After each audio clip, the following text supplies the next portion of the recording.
So meron din silang photo ops dito guys. Yan, pwede kayong picture taking dito.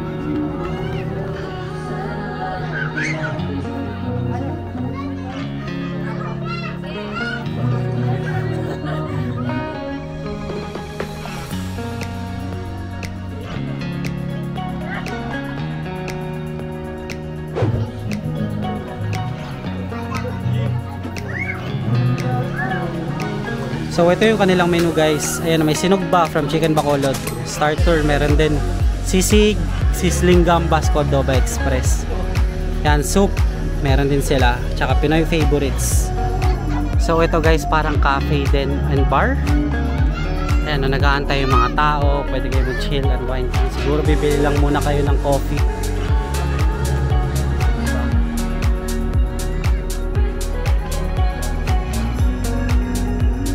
So pwede pala tayo makit guys sa kanilang rooftop para makita nyo rin syempre yung napakagandang view.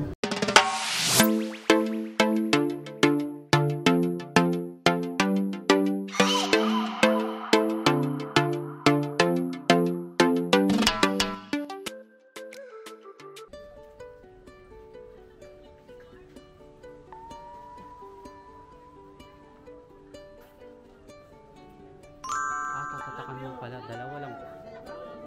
Magkano? 14, oh. 20 nga. May barya ka dito.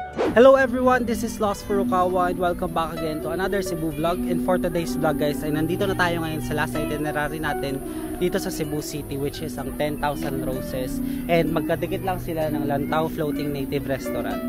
So guys, by the way, bago pala natin ituloy itong vlog na ito, subscribe muna kayo sa channel ko. Tulungan nyo naman ako na ma-reach ang 10k subscribers para makapag-giveaway na tayo ng GoPro Hero camera. And para sa mga bago nga pala sa channel ko, ako nga pala isang travel vlogger and gumagawa ako ng mga travel guides both local or international. Kaya sa mga hindi pa nakaka-subscribe, subscribe na. So by the way guys, from the city, from Yellow Hotel, ang sinakyan ko ay normal taxi lang and nagre-range lang siya yung pamasahe to 500 to 550 plus yung toll fee sa CCLEX. Kasi guys, dadaan pa ng CCLEX para makapunta dito sa Cordova. Around 90 pesos lang yung binayaran namin kanina. So nakapasok na rin pala kami dito sa 10,000 Roses and ang binayaran lang namin na entrance fee is 20 pesos.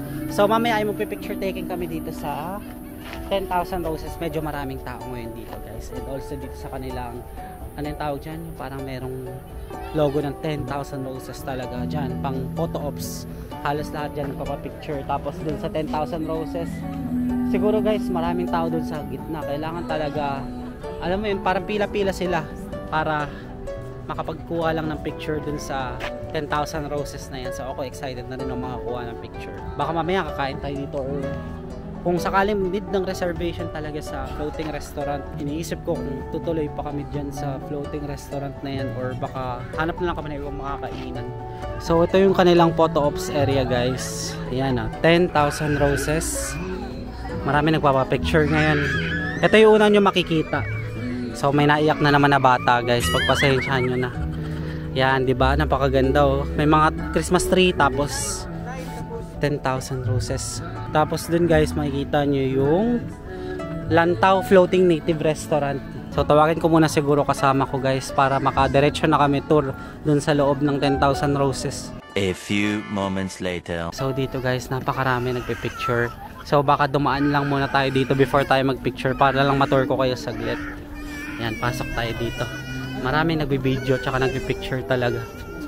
Yan guys, so ang ganda. Kanya-kanyang pose yung mga tao guys. Ganda. Buti medyo kita yung mukha natin guys. Medyo madilim din dito kasi yung mga roses lang pinapailawan nila. Yan, ang ganda. Medyo maliit lang pala siya guys kasi pa-end na kaagad tayo, so kanya-kanyang picture talaga kaagad. So ay, meron pang logo dito guys. Ayan. So ito guys, parang cafe din and bar. Ayan, nag-aantay yung mga tao. Pwede kayo mag-chill and wine. Siguro bibili lang muna kayo ng coffee, diba? Pasok tayo dito guys. Pwede naman siguro mag-tour. Ayan. Wow.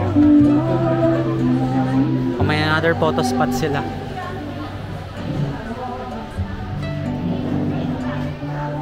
Yan, 10K Roses Cordova. So ito yung kanilang cafe.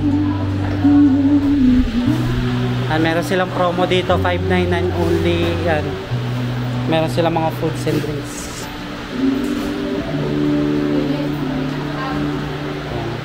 Kung may bagong Coke sila dito. Zero vanilla. Oh, Coke vanilla. Ito meron din sila mga pilsen dito. Not sponsored itong video na to. Pinapakita ko lang ha. Yan. Ito mga pasalubong din. Mga magnet. 10,000 roses. Parang kagaya din guys dun sa Little Kyoto. Ano ba to? Ito mga ballpen. Red rose. $2.99.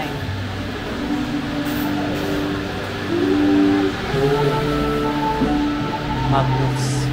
May magkano sa mga magnet? 100? Oh, yes, sir. Oh. Sige. Magnet. Ganda eh. Ito mga keychain. So natitempt ako bumili guys ng kanilang magnet. Ang ganda kasi. Sana ba yung kasama natin? Yan. Daming photo spot pala dito sa 10,000 Roses.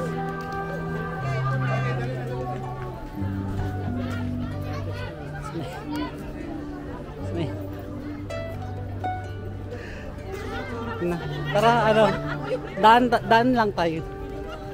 Daan tayo dyan para ano. Oo. Wala lang, trip lang. Sige lang, daan ka. Hindi, nakadaan na ako eh. Pero hindi, dadaan lang ulit. Second round para picture. Mahirap po, tingnan mo, ganito. Ha? Mahirap. Anong mahirap? Restaurant, di ba sa gitna? Oo. Hindi, pupush lang natin to. Oo. Roller naman to eh. Para maganda. Sayang kasi pang thumbnail. Ay, sorry. Ay! Sorry po. Namin nagpipicture kasi.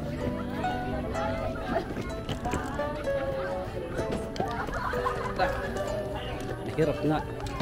Mahirap. Mahirap nga yung maleta. Pwede ba natin bawal ata iwan yung maleta?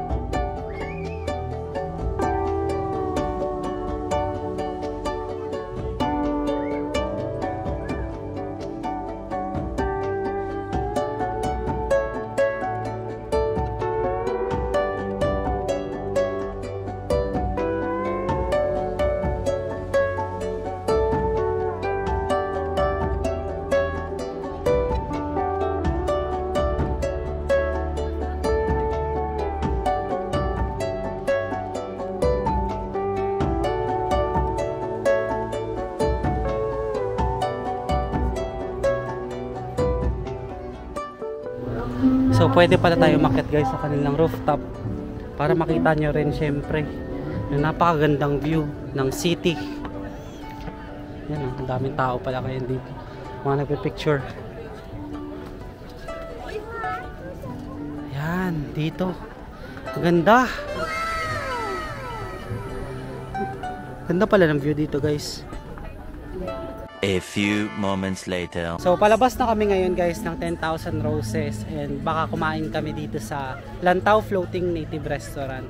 So check natin yung kanilang menu dito. And napakaraming tao din. Yan o. Hindi nyo pala ako kita. Hindi nila ako kita. Medyo malabo. Hanggang ano oras ng 10,000 Roses? Ang dami pa rin papasok. Dito guys sa labas may bilihan ng mga cotton candy, mani. Yan, may ilaw na balloon. Ito, meron pa dito. Sign nila. Lantau Native Restaurant. Yan. Pasok na tayo guys. Doon na pala yung kasama natin. Sina? Ah, ito. Ano to? Waiting area. Ang dami ah. Waiting area ata ito. Dami guys tao. Dahil medyo maraming tao, kailangan mag-wait din. So pang-apat kami sa pila ng dalawahan. Yan. So ito lang kasi yung malapit na kainan dito sa 10,000 Roses. Itong Lantaw Floating Native Restaurant. So baka mag-seafood din kami kasi nag-crave din talaga ako sa seafood dito sa Cebu. Kasi medyo sarap din, alam ko, sarap din naman yung mga seafoods dito. Hindi lang sa Bacolod, diba? So sa Bacolod kasi diba parang seafood capital din also. Tsaka chicken inasal dito. Lechon. So let's see kung ano rin, worth it din ba yung seafoods nila. Grabe guys, napagod ako kasi buhat-buhat yung maleta. Picture kami. As in, picture talaga. Tapos, kalaban mo pa yung mga tao. Tapos, hindi mo pa makuha kagad yung gusto mong shot kasi padilim. So, yun yung mga kalaban natin kapag gabi. So, better siguro kapag sunset kayo pumunta para maganda pa yung view. So, ito yung kanilang menu guys. Ayan, may sinugba from Chicken Bacolod. Starter, meron din sisig, sizzling gambas, Cordova Express. Yan, soup. Meron din sila. Tsaka Pinoy favorites. Yan. Tsaka meron din fresh seafoods. Cooked your way. Parang lulutuin. May mga per gram sila dito guys. Yan. May mga rice din. Sa likod. Ito yung mga drinks. Yan. Kayo na lang magbasa guys ha. Fresh shakes meron din. Yan. May coffee. Juice. Tsaka dessert din. Kompletos ricados din pala dito.